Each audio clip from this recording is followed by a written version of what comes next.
I never believed in the horrors of the dark web until that fateful night. My curiosity, driven by the countless stories I'd heard, led me into an abyss I wish I'd never explored. This is my true, chilling encounter. It started innocently enough. I was a college student, fascinated by the tales of the dark web, a hidden part of the internet, accessible only through specific software. My friends and I would often talk about it, sharing stories we'd heard, but none of us had dared to venture there. That is, until I did. One night, alone in my dorm room, I decided to see it for myself. I downloaded the necessary software, feeling a mix of excitement and apprehension. As I accessed the dark web, I was immediately overwhelmed by the sheer volume of content. There were marketplaces for illegal goods, forums discussing unspeakable acts, and much more that I dared not click on. My heart raced as I browsed, feeling like an intruder in a forbidden world. I stumbled upon a site that caught my attention. It was a forum, but unlike others, this one seemed to be a collection of horror stories, supposedly true. Intrigued, I began to read. The stories were unsettling, detailing encounters with the supernatural, bizarre accidents, and chilling crimes. I was engrossed, clicking from one story to the next, until I found a thread that stood out. It was titled, "Watch and Learn." Hesitantly, I clicked. The thread was different. It wasn't a story, but an invitation to join a live event. "A show like you've never seen," it promised. Curiosity got the better of me, and I clicked the link provided. What I saw next will haunt me forever. The screen loaded to a live feed of a dimly lit room. In the center was a chair, and tied to it was a person, their head hanging low. My heart sank as I realized this wasn't fiction. This was real. I should have turned it off, reported it, but I was frozen in shock. The camera angle changed, and a masked figure appeared. They spoke directly to the camera, welcoming the viewers to their performance. They explained that what we were about to witness was the power of fear. The figure approached the tied person, and what followed was a series of torturous acts. I was horrified, yet unable to look away. The victim's muffled cries echoed in my ears, and the figure kept narrating, speaking about fear and human limits. Just as I gathered the courage to close the window, the screen went black. A message appeared. "You're next." I panicked, shutting down my computer and stepping back. My mind raced with fear. Had they seen me? Were they coming for me? For weeks I was paranoid, jumping at every sound, fearing that someone was watching me. I couldn't tell anyone, fearing the implications of what I'd witnessed. The dark web had shown me a side of humanity I wish I never knew existed. Eventually my life returned to normal, but the memory of that night lingers. I learned a valuable lesson about curiosity and the dark corners of the internet. Some doors, once opened, can never be closed. The dark web is more than just a place. It's a reminder of the depths of human depravity. To this day, I can't shake the feeling that I was part of something evil just by watching. The experience has left me with a deep-seated fear and a warning I now share with others. Stay away from the dark web. You might not be as lucky as I was to escape with just a story.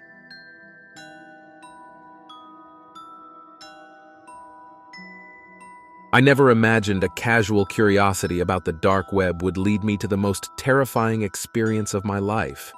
I'm a regular guy in my early 30s, living a mundane life with a routine job. My interest in the dark web started as a mere fascination, spurred on by the stories I'd heard about this hidden part of the internet. One night, feeling particularly adventurous, I decided to explore this underground network. I took every precaution, using a VPN and the Tor browser to maintain anonymity. As I delved deeper, I stumbled upon a site that seemed innocuous at first, a simple forum with a variety of topics. But one thread caught my eye. The game. The game was described as a thrilling, real-time adventure, but the details were vague. Out of curiosity, I signed up, providing minimal personal information. The next day, I received an email with a set of instructions. The first task was simple. Take a photo of a local landmark at midnight and upload it to the forum. I did it without thinking much of it, finding the task rather amusing. However, things quickly took a darker turn. The next set of instructions demanded more personal actions. like photographing the inside of my house. Each completed task earned points, but the nature of these tasks began to unnerve me. I decided to quit the game, but that's when the real horror began. I started receiving emails with photos of myself, taken without my knowledge, at the grocery store, near my workplace, even outside my house. Someone was following me. The emails came with threats, instructing me to continue the game or face dire consequences. I was trapped, with no idea who was behind this or how they found me. The tasks escalated in danger and illegality. I was forced to steal, trespass, and even vandalize.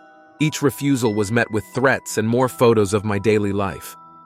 The sense of being constantly watched was unbearable. Sleepless nights became the norm, and I lived in a state of perpetual fear. Desperate, I went to the police, but the lack of tangible evidence and the nature of the dark web made it difficult for them to help. I was advised to lay low and change my routines.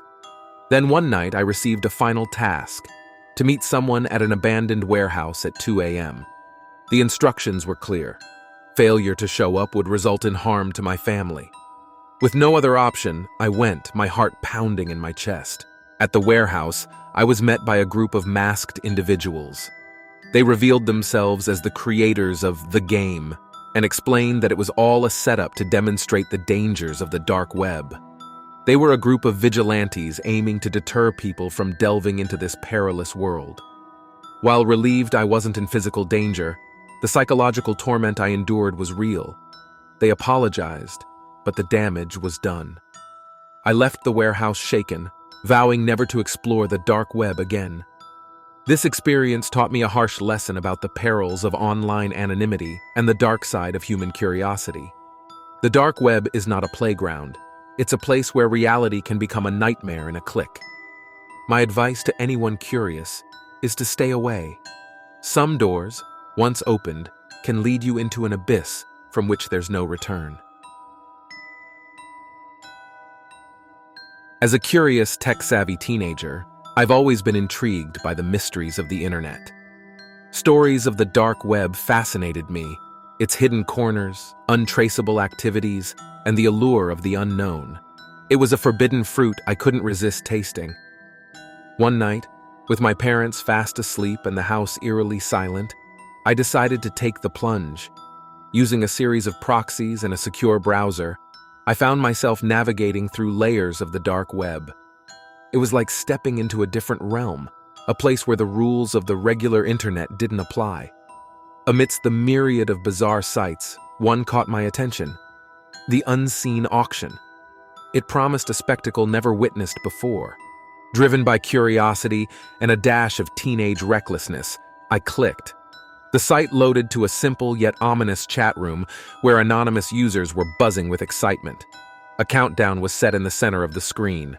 As it hit 0, a video feed flickered to life, revealing a dimly lit room. A masked figure appeared, their voice distorted as they welcomed us to the auction. "This isn't your typical auction," the figure announced. "Tonight, you're bidding for secrets, for things that should never come to light." The first item was a set of old handwritten letters. They looked innocuous, but the masked figure claimed they held dark secrets of a prominent politician. The bidders went wild, the numbers climbing rapidly. I watched in silent horror as the letters were sold for an astronomical price. Each subsequent item was stranger and more unsettling. A haunted painting, a vial of an unknown substance, a box of old, grainy photographs that supposedly captured something supernatural. Then, the final item was announced, something the figure described as a glimpse into the true horrors of the human psyche. The screen split, showing a live feed of a shadowy room. In it, a person was tied to a chair, their head slumped forward. A chill ran down my spine. "This," the figure declared, "is a live experience. The winning bidder decides what happens next." The chat erupted. Bids flew in a frenzy. I felt sick to my stomach, realizing I had stumbled upon something far more sinister than I could handle. Before I could process what was happening, the auction ended, and the winner's choice was announced. I won't describe what happened next. It's something that haunts my dreams, a reminder of the darkness that lurks in the corners of the internet. The feed ended abruptly, leaving me in stunned silence, staring at the blank screen. I shut down my computer, a sense of dread enveloping me. I had delved too deep, seen something meant to stay hidden. The next few days were a blur. I was jumpy, constantly looking over my shoulder, terrified that someone from that site would find me. Then, one evening, a plain envelope was dropped at my doorstep. No return address, just my name scribbled on the front. Inside, a single photograph, a blurry image of me sitting at my computer, the glow of the screen illuminating my horrified face. I never went back to the dark web. The fear of being watched, of being part of that twisted world, was too much. I learned my lesson. Some corners of the internet are best left unexplored, and some secrets are too dark to be unearthed.